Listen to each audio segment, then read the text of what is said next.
Hey, good morning. Good to see all of you here. Hope you're having a great day so far. We're winging it here, sharing a microphone. I'm Ravi Paul. I'm the Interim Associate Dean in the College of Business for Academic Quality, and it is truly an honor to introduce our speaker and my friend, Jonathan Cook, here today. Jonathan is a 2015 BSBA graduate from the College of Business with a concentration in Management Information Systems. He attended his first, as he was putting this together, he realized he attended his first business leadership conference in 2015 as a senior. So he was in the place of some of you guys here this morning. And he has presented at this conference in the past. So Jonathan started his career at Cisco as an intern back in 2015 and is now a senior product manager there. And he constantly is getting recognized for his performance and speaking at conferences, industry events. Jonathan is just an all-around go-getter. It's like, give me something, I'll get it done. And we've seen this in action throughout. I've followed his career quite closely, and it's an amazing journey. So I'm looking forward to hearing what he has to share with us. So just a few other things about Jonathan. He's also launched a side business. He loves to volunteer/mentor the next generation of leaders. So please take advantage of that. He is here today. And he loves to travel with his wife and friends, and also cheering on the Hurricanes, is what I hear. But Jonathan bleeds purple and always tries to give back in any way he can. He comes to campus several times a year, is always willing to help out if we need a speaker or anything that we ask of him. He's ready and willing to go. And ECU is special to him. He says, this is where he found his passion for business and technology, and ECU was the launchpad for his career. So this is also a major bonus where he met his wife and his lifelong friends, and where he raised his now 10-year-old dog. So please join me in welcoming Jonathan back to Pirate Nation. Thank you.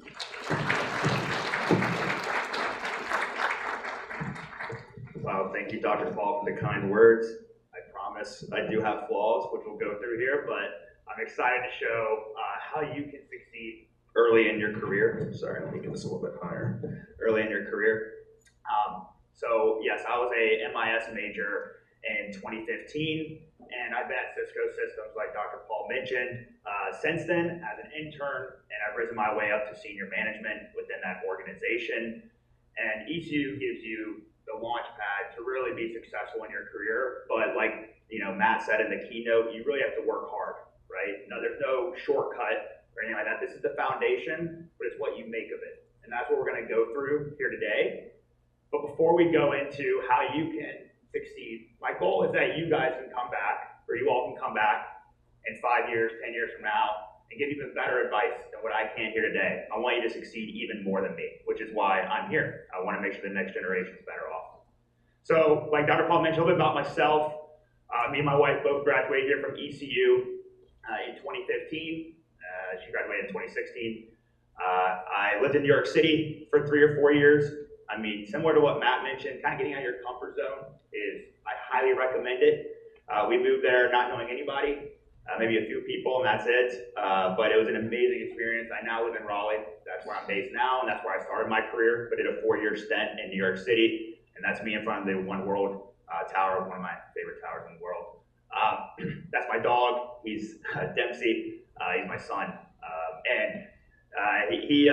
I rescued him while I was here as a senior in Greenville. So as I mentioned, strong ties here to Greenville, a lot of great foundations. And I presented at Cisco Live. I've been a presenter there a couple times at other conferences as well. And like I mentioned, I've been at Cisco for the last 9 years. I love to travel, love to hang out with my friends, and I love the Hurricanes, right? So That picture is of us in Tokyo in the middle center. Highly recommend that as well. So you have to have hobbies and passions along with working hard. That's a little bit about myself. So this agenda here, and what I want to cover, is I want to cover how you can prepare, excel, and sustain a successful career, especially early on, right?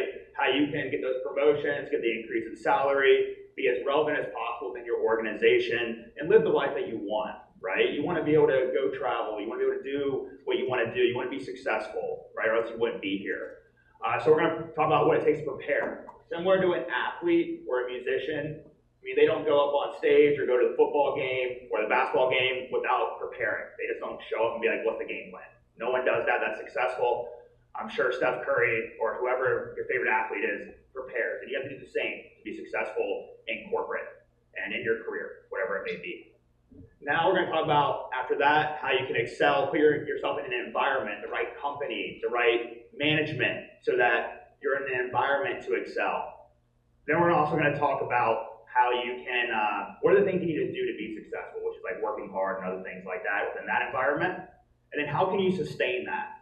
Because yes, you can do those first things, you prepare, you can excel, you're grinding, but then if you don't have some sort of balance, you're going to burn out. And I've seen people do that, and that if you do that, nothing else matters because you're not in corporate, and you need to have a balance in your life and purpose outside of work as well, which will actually help you within work. So we're going to talk about those things.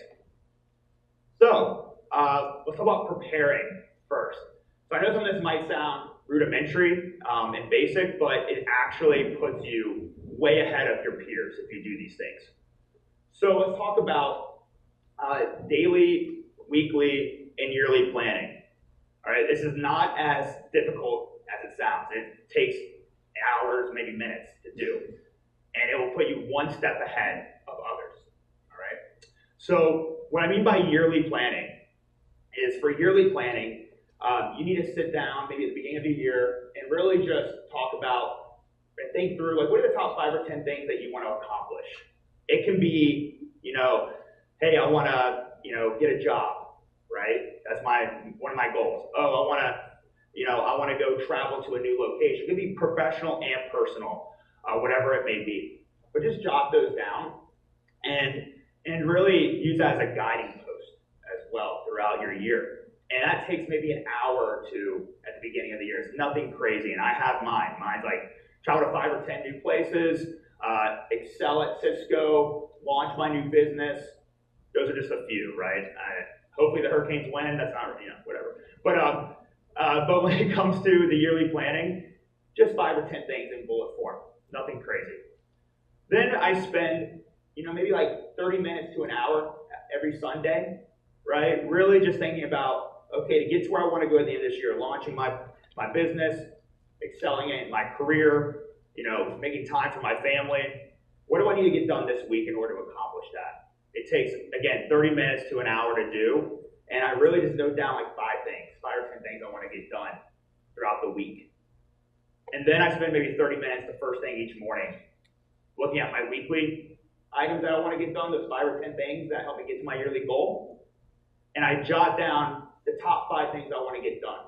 So as an example, let's say you want to get a job as one of your yearly goals, right? That's one of your bullet points, which I'm sure a lot of it is for a lot of you all here. And maybe the weekly goal is I want to finish my resume. I want to get my resume tidied up. All right, that's a great weekly goal. And then maybe your daily is, hey, I want to finish the first draft and hand it to someone for review. That's kind of the sequence that you can do, and that takes minutes, maybe at top an hour to do. But when you come in and you're focused and you have that as a guiding post, you're already a step forward of anyone because a lot of people just let life hit them and you can go hit it instead, right? And really own it. And instead of letting it come at you and own you. Now, let's talk about a healthy daily routine, and then I'll go through the deep focus time with no distraction. I know this one's actually really hard. So for a healthy daily routine, again, I know these things sound basic, but it's actually really important to set you up for success. You need to get the right amount of sleep. You need to exercise.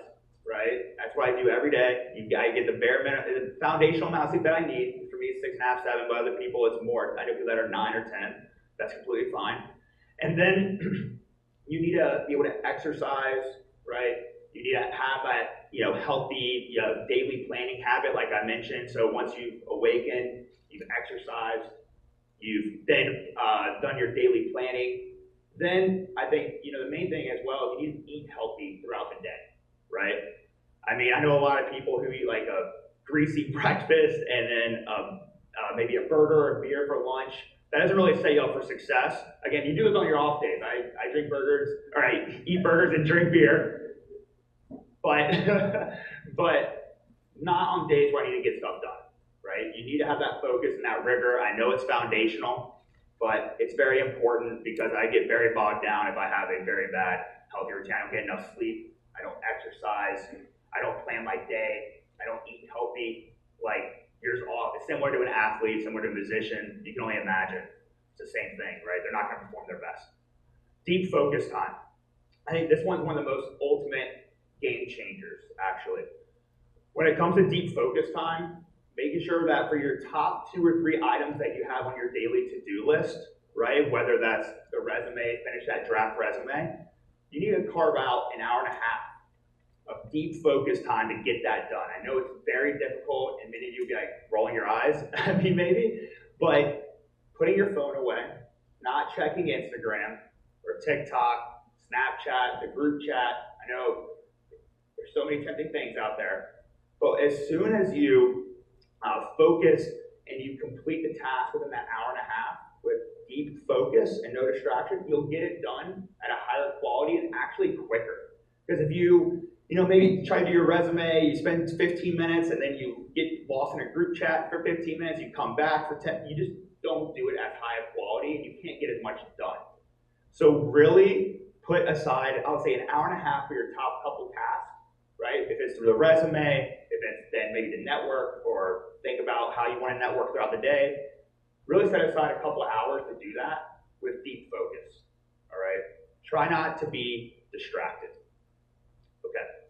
So I know that's probably like, all right, get it, it's very rudimentary, but this is very key so you own your life, but it will take this kind of work, right? And this preparation to set yourself up for what's coming next and how you can excel.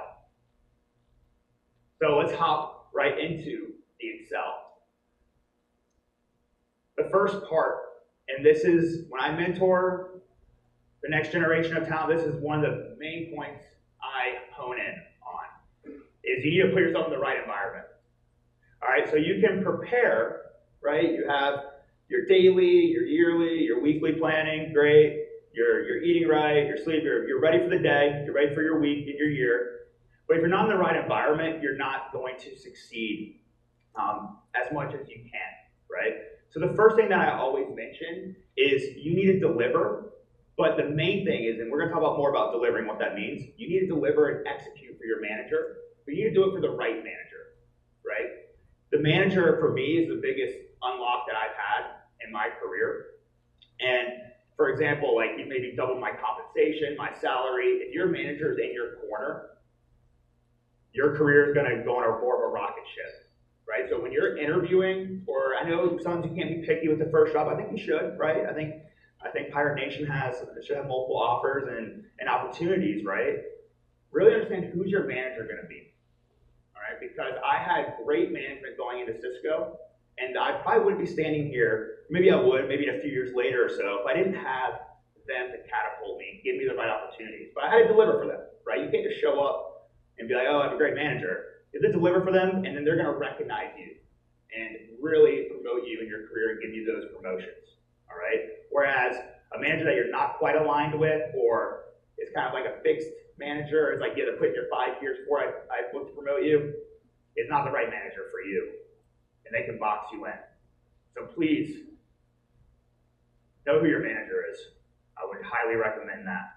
And because when I was joining, I was not thinking about it. Just give me a job, right? But this is very important.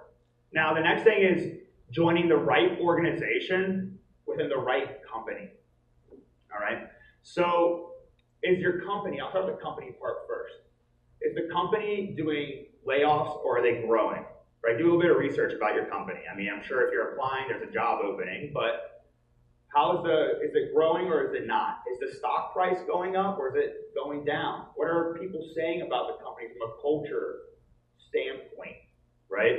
Just very light research, it's nothing crazy, but you want to make sure that you're joining a company that is growing, because as the company grows, more budget is available. And more budget available means more money for the employees, right? If the company is going down, they're going to be doing layoffs, they're going to be right-sizing, tighten budgets.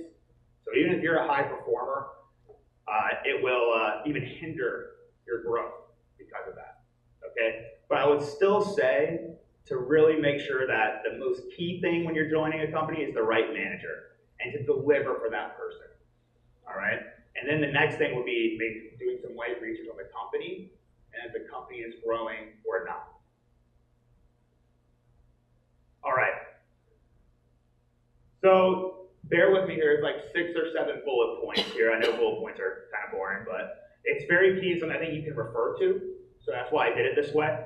So the next thing about excelling is, okay, you're in the right environment, you prepared for it, all right?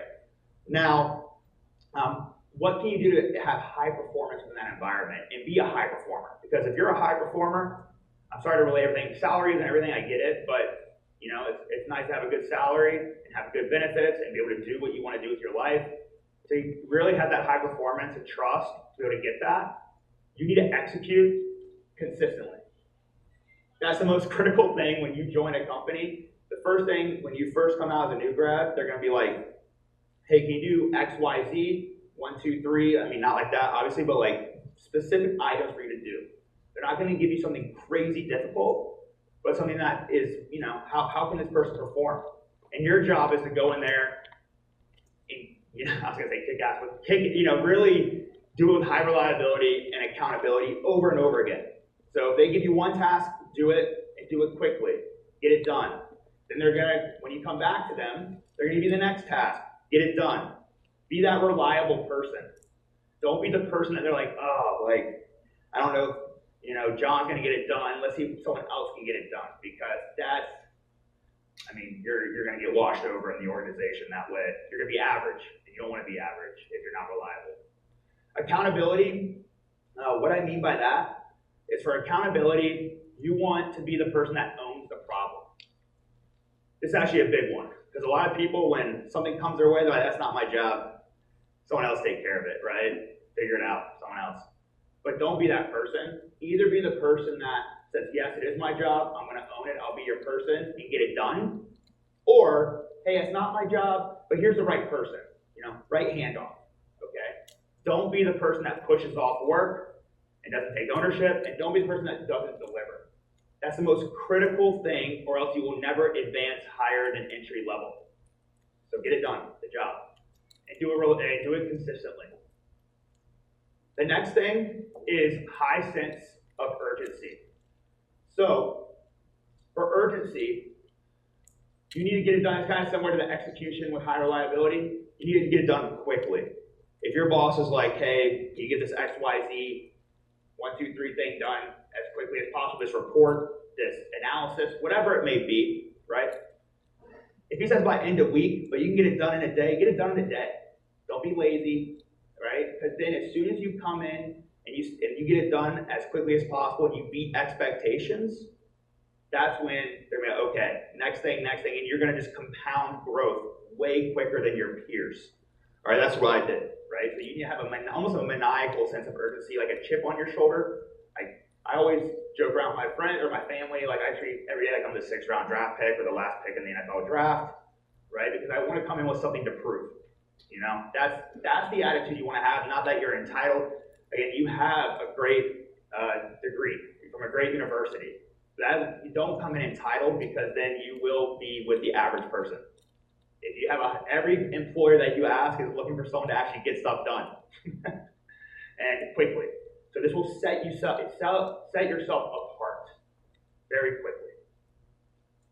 The third thing, I promise, I'm almost halfway done. I know it's a lot of bullets, but it's very important. Fight through ambiguity. All right. So fighting through ambiguity is it similar to what Matt was saying in the keynote? So similar trends here. I think if there's trends, there's a sign, right? Is if you see something like a gray area, right? Maybe as soon as you get your first couple tasks done, and your manager's like, okay, that's a great job, like, you know, give you more and more. They're gonna go from prescribing the exact work to you to being like, oh, there's something weird over there. Can you go figure out what the problem is, right? They're not gonna tell you exactly what to do. And what you need to be able to do to get to that next level, this is more important probably maybe a couple years or so in your career, but I thought it was important to share, is if you can fight through the gray area and not have to be hand-holded and be like, tell me what to do. Like, not like a dog almost, but be like, you know, like a command and control. Like, you need to be able to go and find the problem, find the issue, and fix it. Don't wait for your boss to come to you and be like, here's a problem. You go find it, right? Find that gray area of the business where you think maybe money's not being made, where there could be better opportunities, things like that. And again, before I keep going, this was all stuff I learned over 10 years. I was not thinking this way when I was in college. I wish I was and I had this information, which is why I'm really sharing with you to give you a head start and be even better than me. That's my goal in all this. So I'll play out the rest of the slides so you can see it. There's 4 more. Constant learning. You can never be stale in your learning. So whenever if you're not interested in learning about your field, you're probably in the wrong field and you're probably not going to excel in it. So for me, in product management, we're delivering products to the market for billions of people to use. I'm always learning about that industry and that product. Every day, 30 minutes to an hour, AI, you know, that's a hot topic. Always learning how to use it, because if you don't, you will become irrelevant and stale, and that will lead to a lesser career growth, right? So always be learning about your field and how to be better. If you're going into HR, how can you be better at recruiting? How can you find the right candidate? If you're going into technology, how can you better use AI? You know, just always stay on top of it. And it kind of leads to that second to last bullet of embracing change. If you stay kind of in the status quo, I know I just mentioned artificial intelligence as a big one. Maybe it was back in 20 years ago or so, the internet, right? Maybe 10 years ago it was cloud computing. If you didn't embrace that change, even as a company or as a person, you're gonna get left behind. So of course, when it comes to new technology, you have to be safe, you gotta be guardrails, you gotta protect data and, you know, privacy, things like that. But you have to be at the forefront of that and always learning about it. Don't be like pushing it away, because someone else is going to embrace it and then take your lunch later on, right? So you have to embrace it at a personal level and at a company level as well, whenever you're joining. The last couple here, and I know this is a lot, is the strategic collaboration. So you have to collaborate to get anything done in business. There's nothing that, yeah, maybe there's some things you get done by yourself, but even if you get a solo task on your first day, you're gonna have to ask someone a question. You're not gonna know the answer, right? You're gonna have to find that person that will help you and give you and help you and really help grow you and give you the answers that you're looking for, and you have to do that across the entire organization. But what I mean by strategic collaboration specifically is you need to give more than you take, because then you'll actually end up getting more. And what I mean by that is if you know you need to get an answer from somebody, or you're in the real world and you're like, they give you a report to do, and maybe there's 3 people that you're like, that will help you with the answers and that know the answers that you need to put on that report. Before going to ask them, hey, can you help me with this report? Help me, help me, help me, help me. Ask how you can help them first, right? Ask how, hey, is there something I can help you with? And as soon as you help them, they're gonna wanna give you more. That's what I did throughout my career, and it's paid dividends. So before I ask anyone for anything, I always help them multiple times over, even if it's a quick thing, quick, nothing crazy.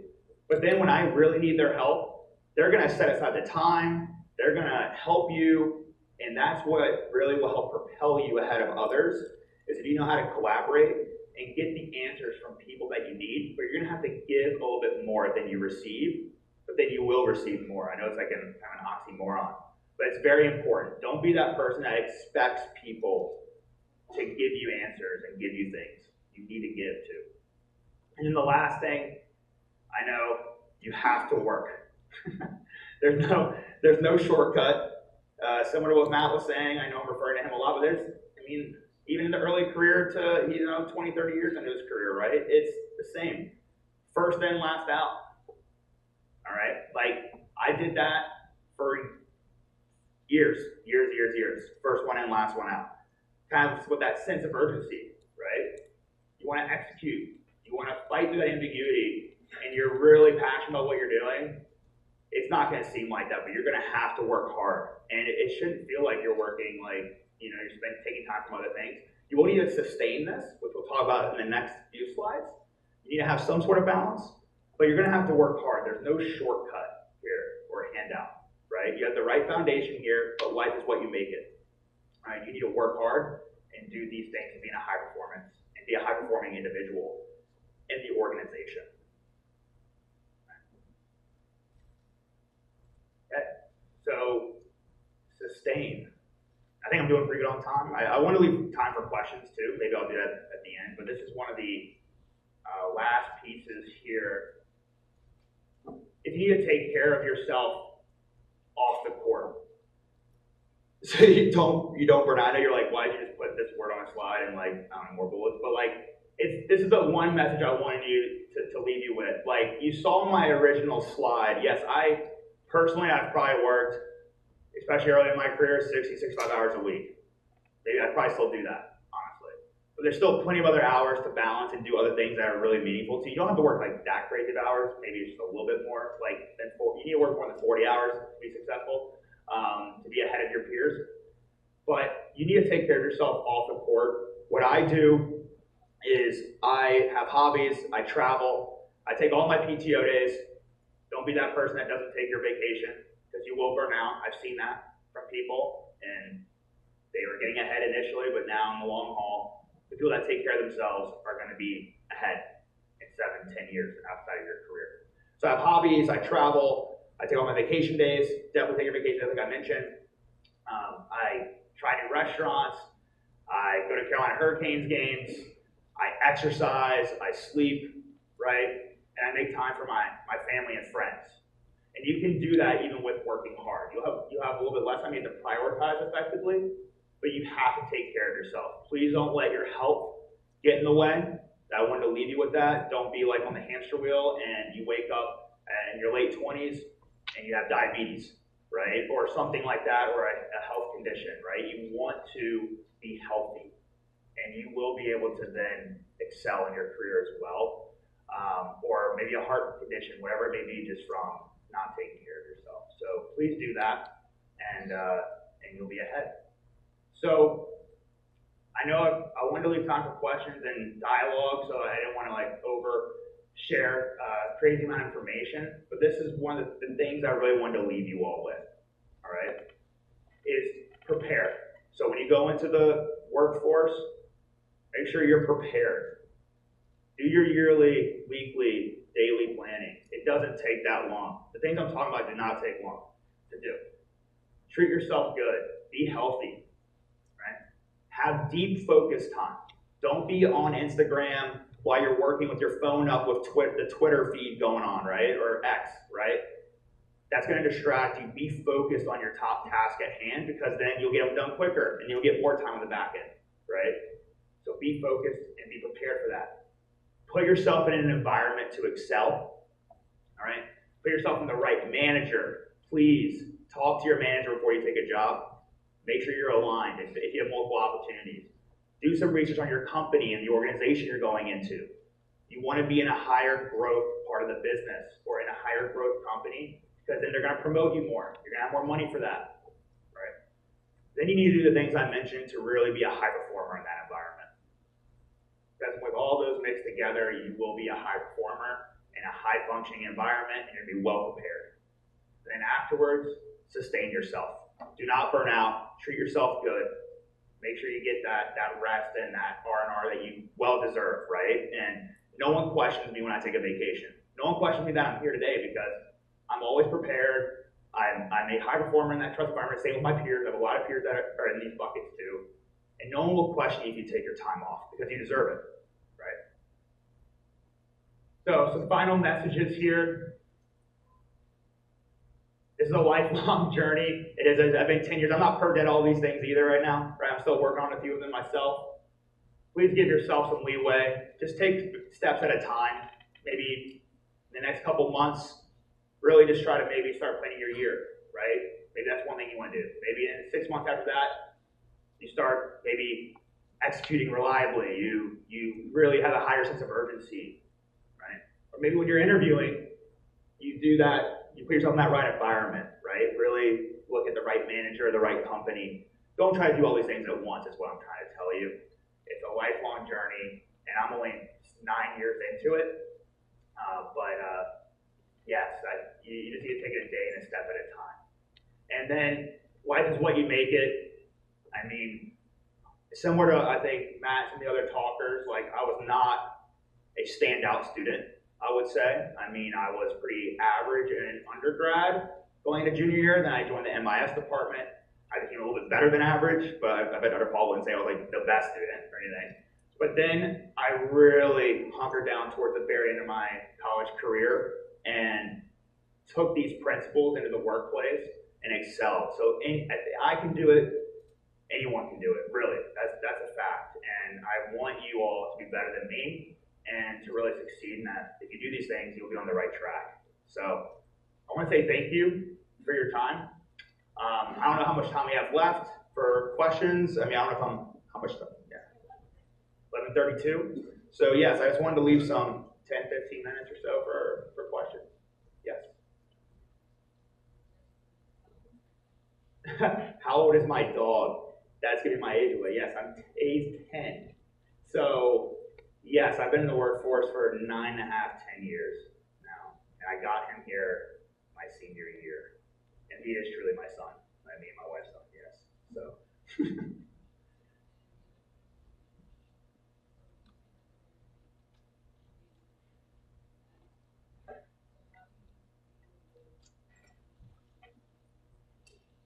Yes. Oh, great question. So she asked, I'm a very avid planner, as you can tell. I have to because I'm very ADHD. But what happens when plans change throughout the day? You have to adapt throughout the day. I mean, there are some things the good thing though is when you plan like the top 5 things per se, and something new comes in, an inconvenience. If you think it's a higher priority than those 5 things and it came out of nowhere today, then prioritize it for that day. That's what I would do. But if not, you should look at it against like the top 5 things that you had noted down. And if it's not, put it on your weekly plan. Maybe you look at it for the next week or the next day and kind of come back to it. But I always use my top 5 or 7 things I have that I want to do that day as my guiding point and framework for the day as my high priorities. And it takes a lot to get those out of the way or reprioritize. So, yeah. Good question. Yeah.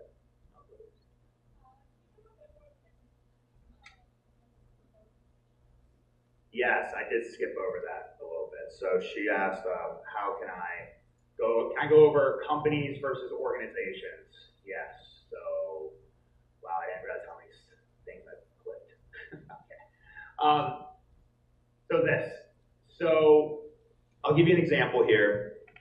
So when you look at your company, you want to be in a high growth company, like I mentioned, one that's maybe hiring. Hiring's not always an indicator, but you want to see one that's growing, stock price, all those things that are in the right place. Look at them up on Google, what comes up, right? Or maybe enter into ChatGPT, see what comes up, right?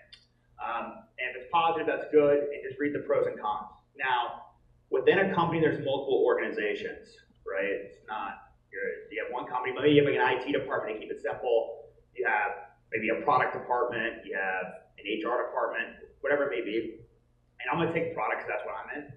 If I'm in the product organization, is my product being talked about by the CEO? Is what I'm working on talked about at the executive level? It's something that you don't have to worry about probably too much when you're first starting out. I think as long as the company and manager is good, I think that's a good start. But as you grow more in your career, you want to make sure that within the company, you're in an organization that's being talked about by your CEO, pretty much. Like when they go on, they do a company all hands, or you type in what the company's doing on Google. Like I mentioned, are they talking about the organization that you're joining or no? The product team that you're joining or no? Because if they are, that's great. Because that means, I know I'm repeating this again, but it's like they're the ones that are going to get the budget. They're the ones that are going to have more money. And with more money, that means more opportunities for promotions, and the people within that organization are going to grow faster. That's at least how it works with the companies that I've worked with and that my friends that are also successful I've worked with. You just see that growth if you're in the right org within the company. Yeah. And as an example, company-wise, like think about this. If you worked at NVIDIA, I don't know if you've heard of that company. If you join, one of my best friends joined that company 5 years ago. He's a smart person, but he's not smarter than probably anyone in this room or myself, right? But he's very, very accomplished, but he joined the right company. And his salary has absolutely crushed it because of that, okay? So that's what I mean by company, is really look at that and see if you can join that right place that's on the rocket ship. Yeah. Yeah. How do I maintain focus when things get really slow? I find things to do and deliver things. So like if things are getting slow, I find problems to fix. That even happened to me recently at Cisco. The past like 6 months, things got a little bit slower, but I found new markets to go after, new products to conceptualize. As long as you're always have that fighting through the ambiguity and that sense of urgency, you'll find some things so it's not slow. In the workforce, with school, that's a good thing, right? So, but yeah. That's what I would recommend. Find the problem, and it'll be fast-paced. Yeah. Good question for you. So let's say in our starter job, it's not a big company like NVIDIA. How do you get out that beginner job and get into a more competitive environment? Okay, so how do you transition? Be in a market that's relevant. I would say it's I'm not saying it's the only advice, but I would say even for myself when I transitioned within Cisco, my friends as well, my colleagues that have transitioned that are very successful out of Cisco and other companies, or even smaller companies, the bigger ones, in what you're saying, if you have transferable skills, you will be able to transfer over. So if you look at hot markets, like if you look at, I would, maybe you guys aren't aware of this, but like I would say like conversational AI, or AI in general, or markets that are growing, if you have skills within that space, then you will be relevant and able to hop over, is what I would suggest. So make sure that the skills you're learning, you can then transfer it over into if it's a hot market or hot area, you can transfer it over, is what I would do. Would you say certificates help with that? Certificates. I think maybe in your first job, you're trying to get your first job maybe, but they go away pretty quick after that, I would say. It's more about real world application. That's why I started my own side businesses, right? Because maybe I wasn't learning at Cisco what I wanted to in the hot topic areas. Like, I won't go and say AI again because you have to drink every time I say AI, but but it's like, but I would say, yeah, you can make your own opportunities, and I would do real world application rather than a certificate, in my opinion. That's what I would look for.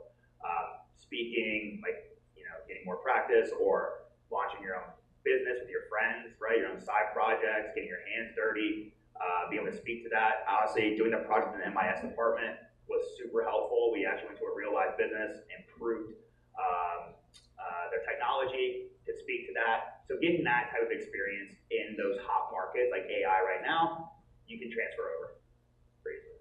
There's many more markets than that, but yeah. Yes?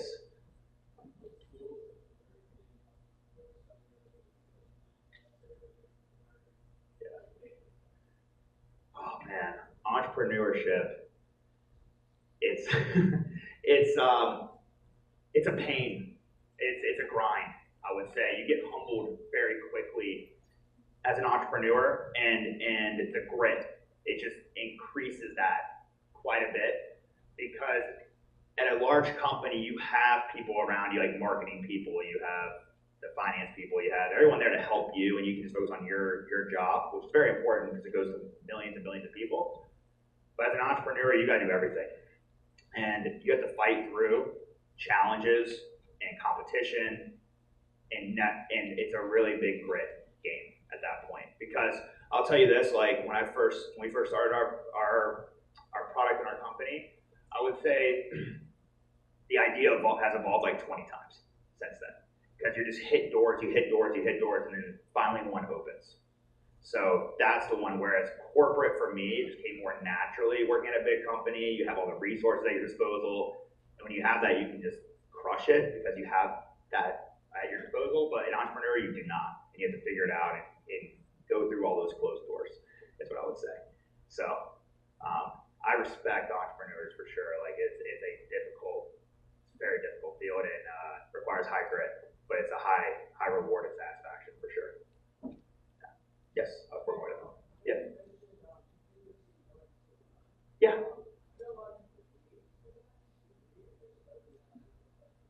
Yes, I do read. I used to not read at all, and besides class books or something like that. But once I opened my mind to being a reader, it's definitely increased my knowledge. I would definitely recommend being a reader. It helps out a lot. Some like a generic, so they asked for a generic, like a book recommendation for learning, so I need to repeat the question, so I'll get to that. But so for learning and reading, I would recommend a few books. I'll probably write them down, maybe share them with you afterwards. For productivity, I would say The One Thing is an amazing book. That's the first one that I read. It was awesome. And let me think about this, like the 80-20 book as well is kind of painful to read, but it's a great principle to be for productivity. So those are like more of the productivity books that I would recommend. And I'm sure I'm gonna think of a few. I'm like envisioning my bookshelf. It's not too big, but a few of my books. But yeah, I'll start with those.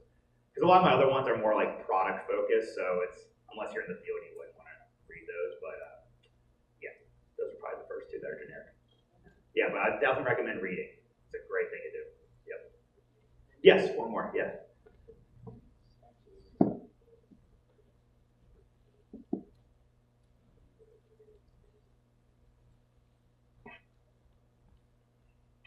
So is your question around, as a leader, how do I know this team's ready to replace where I'm at today? Yeah. So, yeah, I would say actually they exemplify, I wouldn't really look for this piece. I would look more for if someone's ready to replace where I'm at today, and I have a few people that are like that, actually. They exemplify all these things.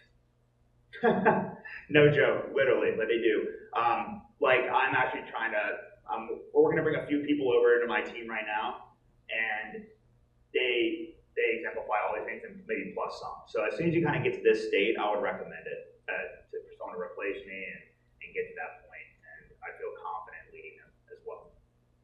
So this will make you stand out. I'm telling you, I know it sounds basic, these things, but this is what's gonna help you stand out against the rest of your peers. It really is. It's not about raw talent or anything like that. It's about hard work, embracing the change, and learning, and being consistent every day. It really is.